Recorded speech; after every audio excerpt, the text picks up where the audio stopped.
When traveling, a camera that can hang with the rough and tumble of the action is a must. Nothing is worse than relying on the wrong electronic to capture your trip and find that your images and videos are blurry once you get home. We have owned many of adventure photography equipment, but none of those things have come close to the GoPro line. GoPro is going to promise a waterproof, drop-proof camera for any adventurer. However, are the newer GoPros that much different than the older ones? Which one is best for your needs for the right price? Well, we hope today to help you solve the battle between the GoPro 8 and the GoPro 9. First up, let's talk about the front display. The GoPro 8 technically is a small front display that shows you remaining battery, recording time, and what resolution you're shooting in. However, it is not a framing video, which makes it more challenging to capture the perfect selfie because you can't see what you're doing. GoPro played catch up with the GoPro Hero 9 and built in a 1.4-inch live preview screen into the front of the camera. While not everyone may want or need this, I have found it helpful on solely trips when I am wanting to snap a pic of myself.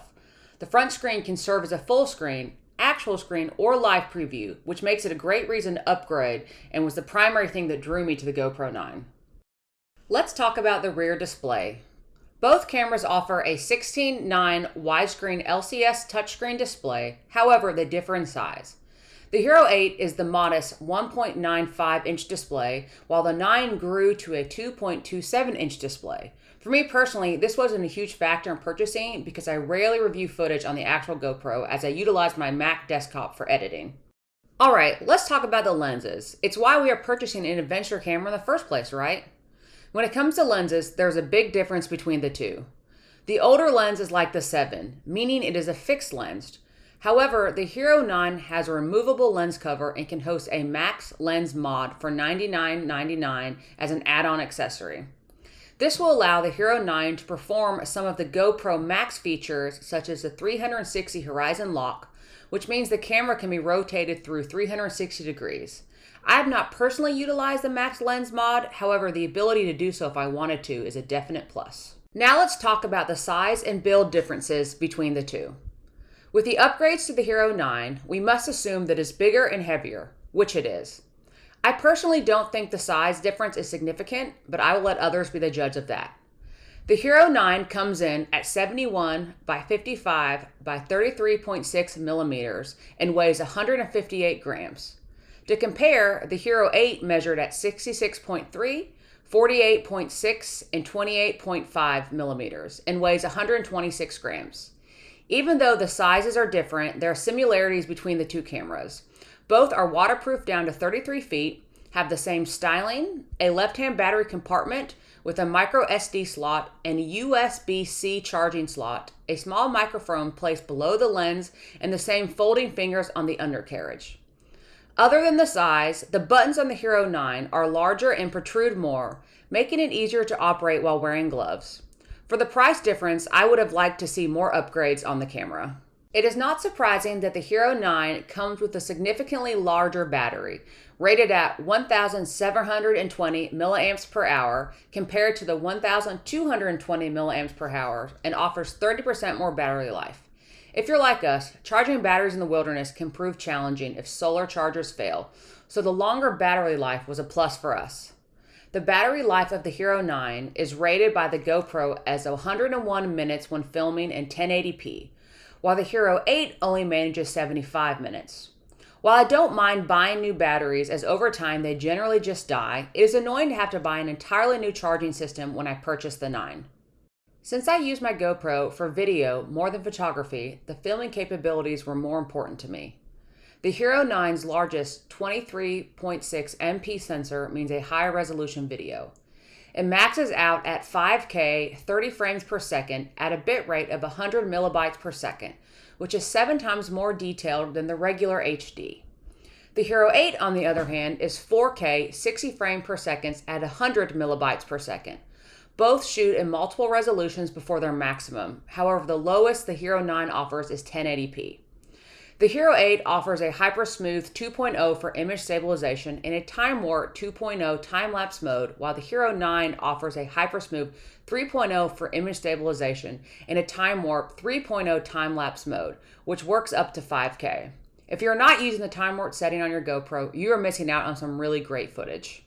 Time Warp 3.0 is the latest version of GoPro's time-lapse mode best used for endurance activities such as hiking.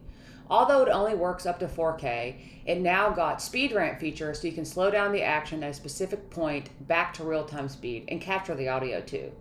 As an example, you could have a fast motion time-lapse of you ascending the mountain, a few seconds of regular time, regular speed video and audio of a conversation at the peak, and then back to a time-lapse for the descent.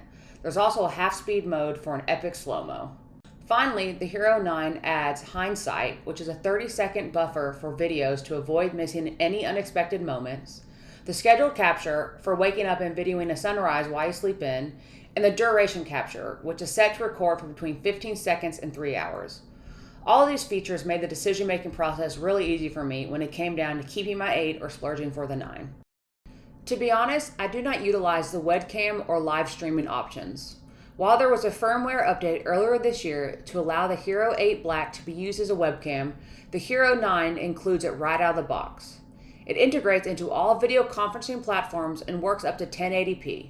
The Hero 9 can also be used to live stream 1080p video to YouTube, Twitter, Facebook profiles, and Facebook pages, and with a HyperSmooth 3.0 engaged too. While I didn't upgrade my GoPro for its photography capabilities, it is helpful when my Sony isn't around. Both models take RAW and HDR, the latter upgraded on the Hero 9, with the Hero 9 offering 20MP resolution to the Hero 8's 12MP. That's quite a step up. The Hero 9 can also grab 14.7MP from videos, which is one of its cooler features. It means you can extract decent quality photos of jumps, turns, and other moments of movement without actually having to take a picture. Alright guys, let's talk about accessories. When you purchase the Hero 9, you get one battery, a USB to USB-C cable, 2 thumb screws, a redesigned float grip, a micro SD card, an adhesive mount, a standard buckle mount, and a magnetic swivel clip. The Hero 9 also comes with a hard case to put all of your accessories in. For the Hero 8, the standard package is less generous. One battery, a USB to USB-C cable, 1 thumb screw, a selfie stick, an adhesive mount, and a standard buckle mount. The Hero 8 also has a soft case to pack around all your accessories in. A major difference is that the selfie stick. The newer model is larger, padded, easier to hold, and has a wrist strap, while the older, shorter grip version is slippery to hold but has an extendable design and a built-in tripod. I wish there was a way to build in the tripod model with the padded grip, but GoPro hasn't gotten there just yet.